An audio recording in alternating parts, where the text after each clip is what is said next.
first love affair with stories began with gossip from my mother. So I would listen to her and her friends gossip, and my mother, rest her soul, loved gossip. Funny as hell too. But then you get to a certain age where you start understanding the stories that they're talking about, and then one day you laugh a little too loud, and they realize that, oh, this one can understand the jokes now, and understand the story. So the next time someone tries to say something, zips. So then they stop talking, and then you don't have your source of stories anymore. And that's when I moved on to reading. But my first reading material when I was about 7, 8 years old was with the newspapers that my father continues to buy religiously to this day. And then they got boring because newspapers are the same thing. It's the same news, just different people tomorrow, just someone filling space every day. Got boring. And somehow, from somewhere, I got hold of books. I don't know where they came from, but I'm grateful that I found them. Because it was in those books that I finally learned of the joy of getting yourself lost in a story, of having your soul held ransom by a story. You know when you're reading a good book and the last pages you don't want it to end because you don't want the people to go, you don't want to lose them, but you do, and that's what I found in books. And so I read anything and everything I could lay my hands on. When I was in high school, I spent my free time, I went to boarding school at a Catholic school. All girls, don't do that to your children. I went to boarding school, and during our free time, what I would do is I would write stories in notebooks. I don't know if anyone remembers those 2 choir notebooks that we used to write it in at school, back when I was at school and we didn't have tablets. And I would write stories in there, and then I would have the books go out on loan to the students, much like one would do, take a book out on loan at a library. And I think that's when I knew that my life and my world would comprise of words and stories. And I made a resolution right there and there. I was going to work with words, with stories all my life. That was the career I was going to do. But with the little information I had available to me at that time, it seemed to me that the only way in to that world was through journalism. And so I was going to study journalism. But things didn't go quite as planned. Finished matric.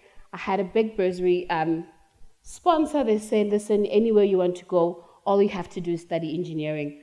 And I loved maths, so I said, I can do this. Wrong. Spectacular fail. I studied engineering for 4 years, and by the end of it, I was depressed and a shadow of the brilliant student that I had always known myself to be. But it is also at that time that I remembered my passion, words, stories, and I wanted to get back to it. But I still thought journalism. So off I went to the University of Pretoria to go apply for journalism. And I get there, they're like, sorry, sweetie, too late, it's full. So I'm sitting there thinking, this dream is just never going to happen. And a career counselor took me aside and said to me, well, there's a thing called publishing that you could do.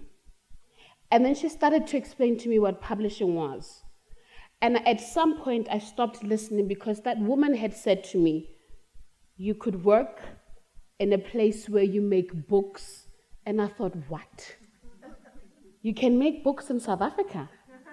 Because I had never seen a book written by a local person up to that time. So I thought, so books are not an overseas thing. Because I always thought they had to come from over the seas and to get to us. And so I'm like, okay, let's do this thing. And then I started studying, and it wasn't quite as dreamy as I had imagined it to be. Because I was chasing a dream alongside people who knew more than I did, who had been exposed to more than what I had been exposed to. So where I, as a child, had to find my own reading material, they had grown up in environments that enabled them to read, and they always had the right reading material. So when someone said to me, so the Diary of a Wimpy Kid, I did a blink. And someone said, Sweet Valley High, and I did a double blink because I didn't know what I was reading Mills and Boone. I was far ahead. I didn't know what those were. And because I love stories so much, another format of stories that I love is television. And I can sit and watch TV for days, which is why I do not have TV at my house now, because I would never get any work done. But when I was still very liberal with my TV watching, I remember the movie Matilda that came out in 1996 that had Danny DeVito in it. And you know, Danny DeVito never plays nice roles. He always like a little scoundrel, like a little devilish guy, you know. And he's arguing, his character's arguing in the movie with his daughter. The daughter's questioning the ethics of his work. And he turns around, because you know when adults are defeated, they go into big defense mode. And he says to the daughter, I'm smart, you're dumb. I'm big, you're little. So shut up. You cannot say anything further. And when I was studying publishing, that is what I began to feel like the world was saying to me. I felt like everything around me was telling me that you can't have an opinion because you don't know enough. You can't say anything. You can't raise your hand up in class because what if you pronounce that guy's name wrong? But I caught up because school is a much better environment. Because often if you're lucky like I was and you have nurturing lecturers like I did, it gets better. And it did get better. And I finished studying. But nothing, and I mean nothing, could have prepared me for the working industry. That is the South African publishing industry. I arrive full of life. I'm going to do this. Books, yay. And I arrive and I'm like, whoa. So all publishers are white.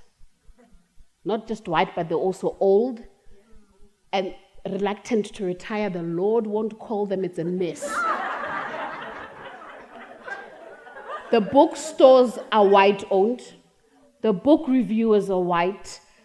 The writers are almost all white. And the readers are white. And you know, we have book launches as book people. And you get to these launches and it's like all white. I used to tell my friends, because then my friends would start coming to book launches and I'd say to the single ones, you're not finding a man.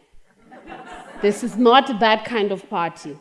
You're not going to find a black man here at this book launches. And so you sit there and you think, I don't know. I mean, I can say these names now, but back then I didn't know them. Like, I didn't know who Dion Meyer was. I had never heard of him, but he was like the biggest selling thing in South Africa in terms of books. So you're sitting at book launches and in between sips of wine, and I'm not judging anyone for the wine because you need wine in this industry. I need wine.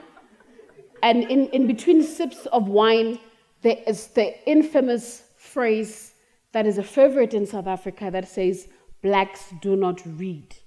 But you look around and you're like, what would they read? But I realized that, you know, I'm again in the center of this world where the walls seem to be closing in on me. My little friend, Danny DeVito, comes back. I'm big, you're small, I'm smart, you're dumb. And I do feel it because you sit in editorial meetings where we talk commissioning and we talk about it, identify the gaps that need to be filled. And almost every name that comes up is a white name, you know? So you sit there and you feel inadequate because you don't know these people. And the people that you want to suggest, no one knows them. But I sit there and I realize the one thing I now know about life is that when you surrender yourself to a situation, it allows you to come back to a place of calmness that allows you to adapt, to think, and to act. And the one thing that Toni Morrison said was that if there's a book you want to read and you can't find it, write it. And I thought, well, if there is a younger me somewhere trying to find books, what would they find? And what I started to do, and people ask me all the time, is how do you choose the books that you're going to publish? And I say to them all the time that publishing is a very subjective field. And this is why the output from the white publishing industry is so white, because people publish what they resonate with. So I said, by all means, by all account, if we fail, listen, great, but I am going to publish the stories that I know. Because when you're a publisher, you need to be able to direct a story. So how do you direct a story if you don't understand the context? You know, because, and I have, in the beginning of my career, I used to have fights with editors because they would want to change things. So if someone said, and then the teacher beat us with a duster in school, they said, surely that can't have happened. But it did. And if someone says in dialogue in a book, my mother asked me to go borrow fish oil from next door. Honey, it is not cooking oil, it is fish oil. The minute you call it cooking oil, you've distorted the context. You've completely removed the story. So as a black publisher coming up, I'm young, and I'm coming up against these walls, and they keep saying, well, Thabiso, that's not how you do it, though. And I said, but that's how we said it, though. So it becomes a tussle, but I wake up one day, and I look back at my work, and I realize that having stayed in my smallness, having accepted it, had resulted in a body of work, of voices and of stories that would never have seen the light of day.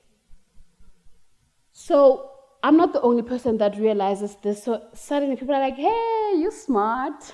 Like, I know this. And so then I get offered the opportunity to head up a publishing imprint, which is called Blackbird Books, which started in 2015 and operates as a platform for new, fresh black voices and black narratives. And I've gone to places where people are like, if I'm a white person and I'm writing a black story, sweetie, you shouldn't be doing that.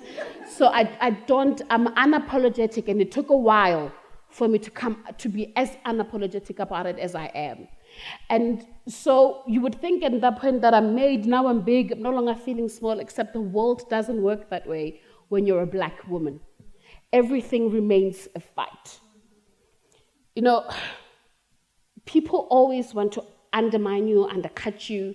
I remember a man who looks like Danny DeVito, but he is a real person, he's alive, he operates in the publishing industry, flipped through one of my books once and said, oh, this is rubbish.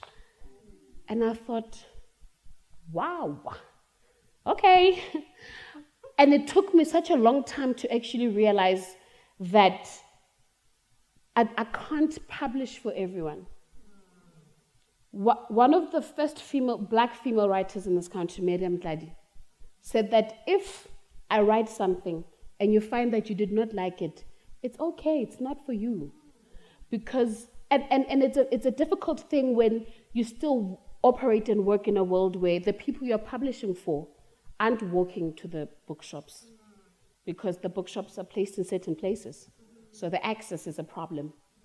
And I keep telling people, it's not that people don't want to spend money, because you have never seen an advert for Tupperware. You don't know what their jingle is. You don't know what their slogan is, but it is in every single household in the township. But it is because it is people being sold to in the way that they want to consume. But if you're little old me, small, dumb, in the publishing industry with old people, it's very difficult to effect that kind of change. But it doesn't mean that you can't effect any change at all. So what I know now about my life, about my work, is that I can effect change from where I am, from my smallness. Even though I may still appear dumb to some, I can still have the most impactful work, because when you return to a place of truth, of knowing who you are, it really does not matter who says what about you, because then you're putting out authentic work, impactful work, and work that changes lives. So I remain small to some people in this industry, and it was never as apparent as when Blackbird Books turned 2 years in August, and one of the books that came out caused a huge backlash. And I had everyone, and I mean everyone, going in, and I was like, some of you have just been waiting though, you know, because as a black woman, you're not allowed failure or mistakes. You know, your failure and your mistakes are career-threatening. Not for anyone else, but yours are career-threatening. And I looked at my career being threatened, and I could not believe it. That after every single book that I've published, that one book was enough to dismiss me. So I thought, okay, I know I have to get back to who I am, to my intention, to my purpose, and carry on doing the work that I want to do. And I may be small, I may be dumb, but I can mention my name in the same sentence as Toni Morrison now.